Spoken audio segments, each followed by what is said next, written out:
préparer une petite soupe de pois cassés à poitrine salée, comme le faisait si bien ma grand-mère. Il ne nous faut pas grand-chose.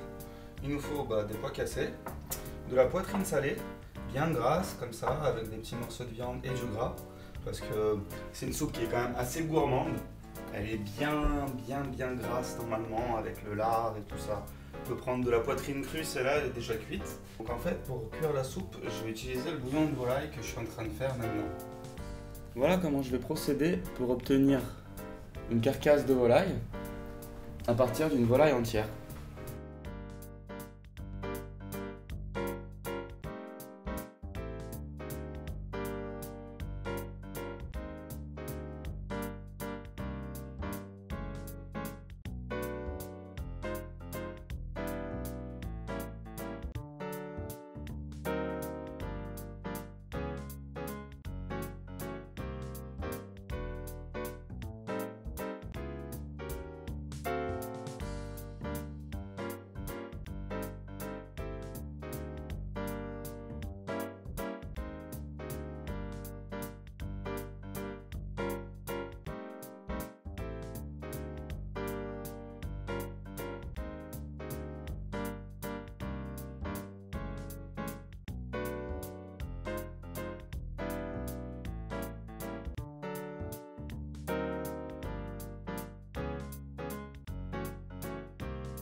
Donc on fait notre bouillon de volaille de la même façon qu'on aurait fait le bouillon de bœuf vu précédemment. On baisse le feu. À peu près 5, je vais essayer 5. Pour avoir un bouillon de volaille bien concentré, bien goûtu, avec plein d'aromates. j'ai trouvé des petits champignons shiitake séchés. C'est vraiment pas mal pour le bouillon, n'importe quel bouillon, un bouillon de volaille, un bouillon de bœuf. Ça vient rehausser et arrondir le goût de notre bouillon. Voilà donc notre garniture aromatique qui va aller tout droit dans notre petit bouillon de volaille qui se trouve là-bas. Petit champignon shiitake, du poireau, le vert, les feuilles du céleri, les branches, on va les garder pour autre chose, des petits tronçons de carottes, des gousses d'ail. Il me restait une petite échalote, alors je l'ai rajoutée pour la mettre quelque part. Pareillement, un assortiment de poivre, petite feuille de laurier. Et on aurait pu mettre de l'oignon, mais j'en avais pas, c'est pas très grave.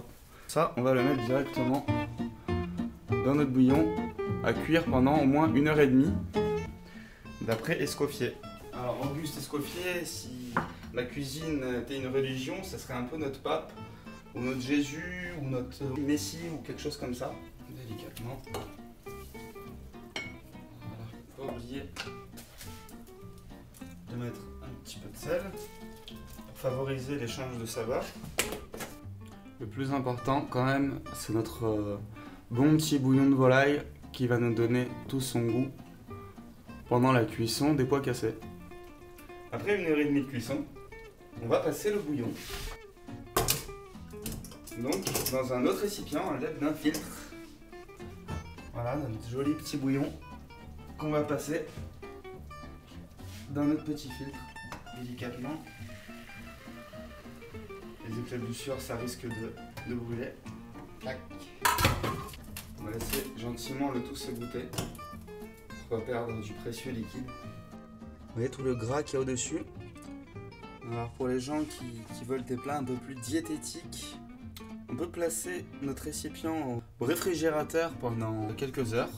Du coup le gras va figer et on pourra l'enlever juste avec une écumoire. Ça s'enlèvera comme des petites écailles. Alors, je vais goûter.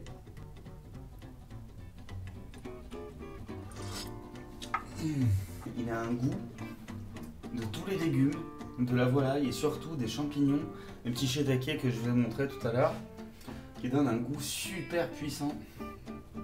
Oh là là, c'est vraiment un bouillon qu'on pourrait boire comme ça, quoi, limite dans un verre. On va démarrer un petit pré-poêlage de nos petites garnitures. On va faire revenir légèrement nos petites carottes et nos pois. Nacrer les petits pois et suer la carotte. On va tailler en petits cubes. Petit pois carotte, ça marche bien.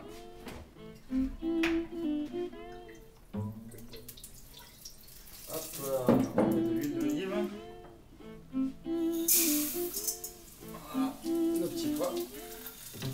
C'est plus des pois que des petits pois en fait. Et nos carottes. On regarde du petit pois torréfié, ça sent trop bon, ça sent vraiment trop bon. Et en fait, je fais ça, regardez une espèce de fermeté de carottes, de petits pois, de pommes de terre, on sent sous la dent. Et là on peut mouiller avec notre fond blanc, qui n'en est pas vraiment un parce que c'est un bouillon de légumes. Moitié légumes, moitié volaille. Vraiment concentré, avec plein de choses dedans. Un peu comme une soupe au pistou. On va tailler notre petit lard en cubes comme ça. Ça fait un peu comme du jambon. C'est gourmand, hein. Par contre, faut pas avoir peur de manger du gras. Le gras blanc, il est bon pour la santé. C'est un peu comme de l'huile d'olive, ça vous hydrate les artères. C'est du gras qui lubrifie. Je sais pas si notre Vladimir national aime bien regarder mes petites recettes, comme il est sur mon t-shirt ce soir. On va dire que son esprit est quand même présent. Mais surtout, ne pas saler le bouillon avec vos carottes et les petits pois.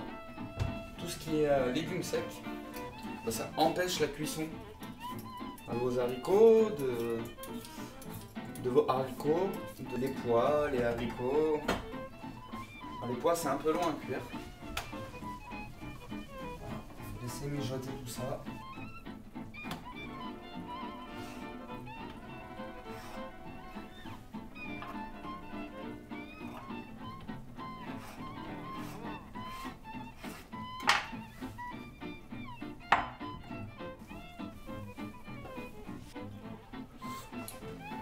les croûtons. Les croûtons, les croûtons. Moi, j'ai une petite méthode à moi pour le faire. On va faire des petits croûtons. Nos pré-croûtons dans un saladier. Mon principe d'assaisonnement de l'ail, coupé en petits morceaux. Le mieux, c'est d'avoir du thym. Petite moitié de feuilles de laurier comme ça. Hop. Je vais concasser. J'ai un petit peu d'origan séché. L'origan, ça avec modération. On va juste relever un peu le goût d'une petite soupe de petits pois cassés. De pois cassés, pardon. Très important. Le piment. On le pré-concasse parce que de toute façon tout ça, ça va aller au mixeur. On peut mettre du poivre. Je vais mouler un poivre. On part du sel aussi. Le sucre. Le sucre. Un tout petit peu plus de sucre que de sel. Si à peine on met un croûton dans une soupe et il se ramollit, c'est pas très agréable. Je vais faire en sorte qu'il reste croustillant longtemps. Je monte le four à 140 degrés. Je cuirai mes croûtons pendant une demi-heure dedans. La marinade. On introduit toute notre mixture au fond du mixeur. On va monter tout ça à l'huile d'olive. D'abord que je le branche, quand même. Yes. Du coup, avec l'huile, ça mixe bien. Ça sent bon. Voilà, de cette manière, toute l'huile va pénétrer dedans. Tout le goût, toute l'ail. Par contre, il faut vite les mélanger. Ou carrément mettre la main, ça sera d'autant plus efficace.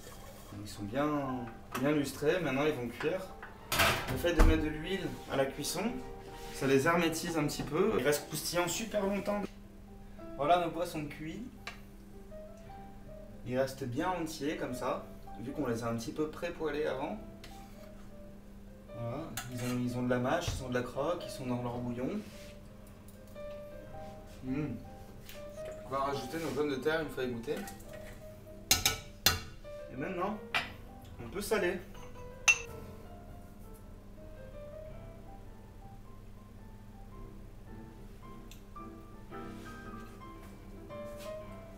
Pique un peu quand même.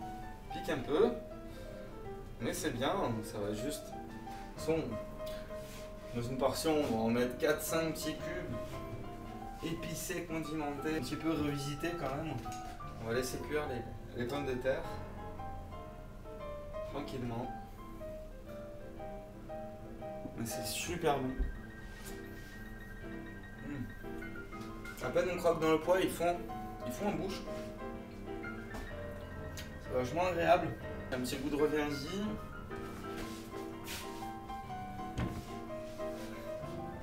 Aïe. Nos pommes de terre sont cuites. Voilà, c'est pratiquement fini. On va laisser reposer tranquillement. Au passage, voilà nos petits croûtons, ce qu'ils sont devenus. Le test auditif. J'en perds même un peu le tympan. Et on va poêler notre petit jambon pour lui donner une petite croûte. Pour pas qu'il se défasse dans notre petit potage. On va y aller tranquillos. Voilà. On va le faire un peu chantouiller. Ça sent la gourmandise. Comme si vous repoiliez un petit peu de rôti qui vous reste de la veille. Faire sauter tout ça. Mettre sur une petite serviette comme ça. Là, ça va l'égoutter. On touille comme toujours, on touille. Là, ça a l'air vraiment gourmand. Je vais venir vous montrer ça.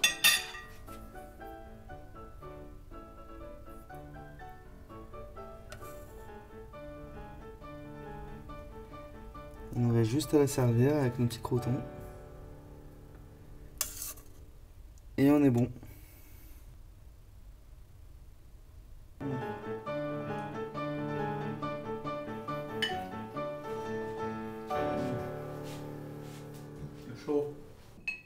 trop bon, je crois que je vais me refaire une assiette.